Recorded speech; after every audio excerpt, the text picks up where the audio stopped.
Okay, today we are going to be talking about the importance of sleep and how sleep impacts your hormones.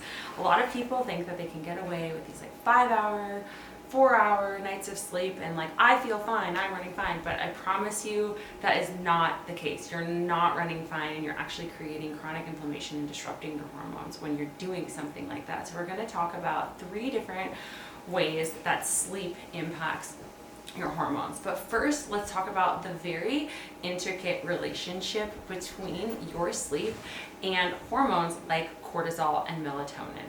They actually have a very, very direct impact on not only your sleep-wake cycles, but also the quality of your sleep. So let's start with cortisol. First of all, cortisol is a stress hormone that is really primarily produced by the adrenal glands. And yes, it is produced when we get into stressful situations, but cortisol is also just naturally produced in our bodies every single day, and it follows the pattern of the sun. So cortisol is meant to be highest when we are waking up. It peaks first thing in the morning, and then it is supposed to naturally fall and decline throughout the day because it gives us energy. We're going to feel energized and awake and alert in the morning, and then as that hormone falls, we're supposed to feel our sleepiest and most tired in the evening. But if you are somebody who is chronically stressed or you aren't getting adequate sleep, which leads to more stress, you are going to raise your cortisol. It is going to pop up at times of the day that it's not really intended to pop up at, and you are going to feel tired but wired, anxious, maybe even low energy a lot of the day. And so that's the cortisol piece. So then on the other hand, we have melatonin. Melatonin is produced by your pineal gland in your brain, and melatonin starts to rise when darkness sets in. And so the darker it starts to get, your melatonin starts to increase, and that hormone regulates the timing and quality of your sleep. And so if you are somebody who is constantly exposed to blue light, you're looking at your screen, you're watching the TV, you are disrupting the production of that melatonin, making it harder for you to not only fall asleep, but harder for you to also stay asleep.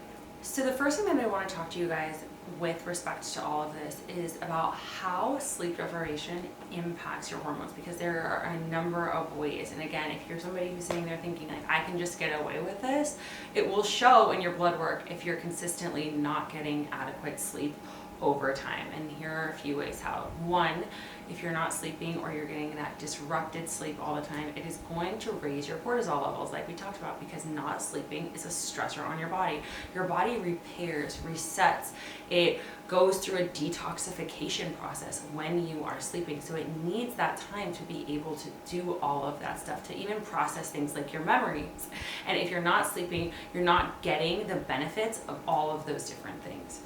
The next thing is, when it comes to your hunger and fullness hormones, those things are really, really majorly affected by your sleep. And so if you are not getting adequate sleep, you're going to feel more hungry the next day, and you're going to feel less full no matter what it is that you're eating. And so you're going to probably tend to overeat when you are not getting adequate sleep, because the body needs some sort of an energy source, right? And so if it's not getting that through restoration and sleep, you're going to be drawn more to food to help you pull in an energy source to be able to stay awake and function in whatever it is that you need to be doing.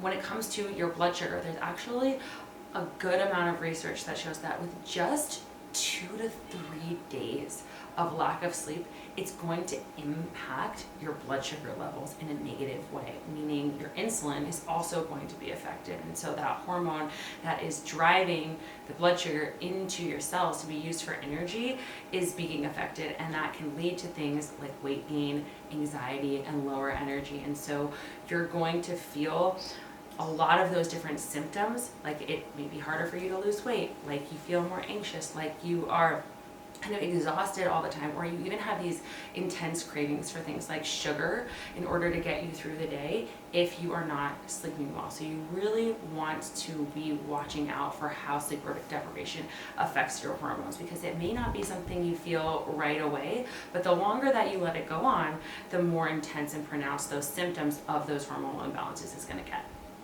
So the next thing I want to talk about is what can you do to improve your sleep quality? And this is where sleep hygiene comes in. Just like you have a morning routine, you also want to have an evening routine. You also want to feel really consistent in how you're preparing your body for bed and how you're allowing your body to feel like it is safe and able to produce the melatonin it needs to for you to fall into that restful night of sleep. So a few tips.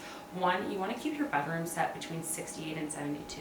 Nice and cool so your body has the ability to fall asleep with the covers on you and you're not overheating or sweating at night with the covers on.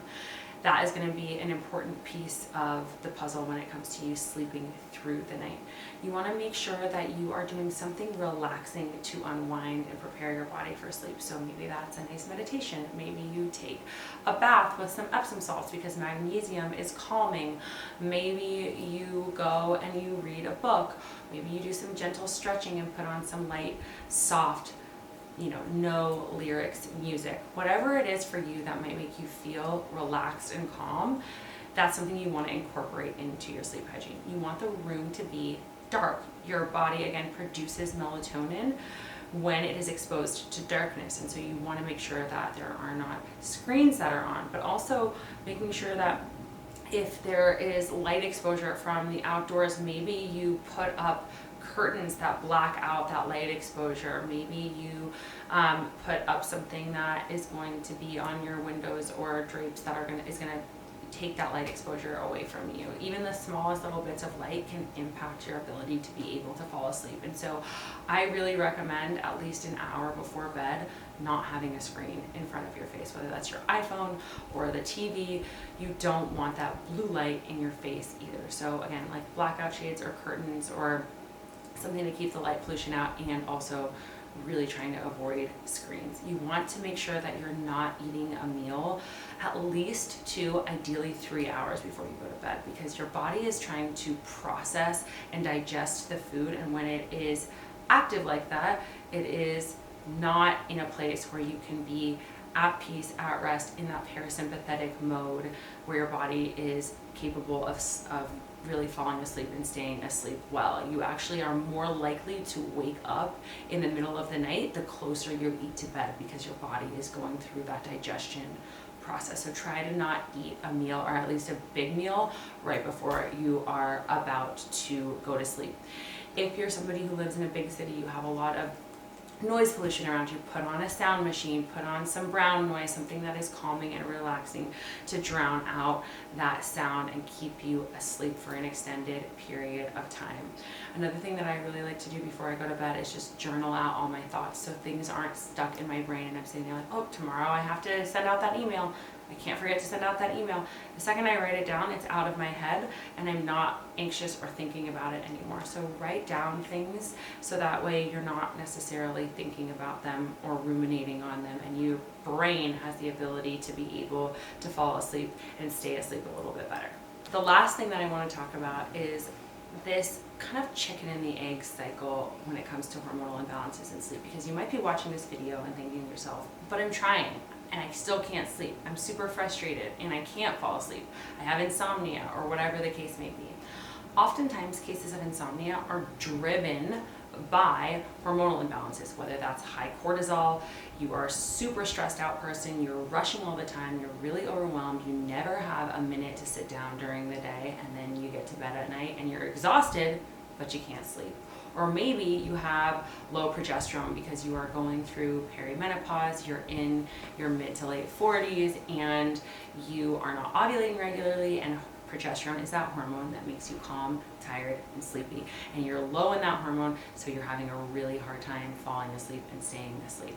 So what's really key and critical here is getting to the root cause of if there is an issue that is driving you to have sleep problems, whether that is insomnia, so that could be again like those 2 hormonal imbalances that I just mentioned, or blood sugar dysregulation that's driving a hormonal imbalance. When I had my eating disorder, I really had blood sugar regulation issues because I wasn't eating enough, and so I would wake up in the middle of the night really hungry and starving because of my low blood sugar. And so when you know what the cause is of what is consistently waking you up and waking you up and waking you up, you can address it in a way that's actually functional and helpful for you versus trying to just do all of these blanket things that might not be as helpful as getting to the root cause.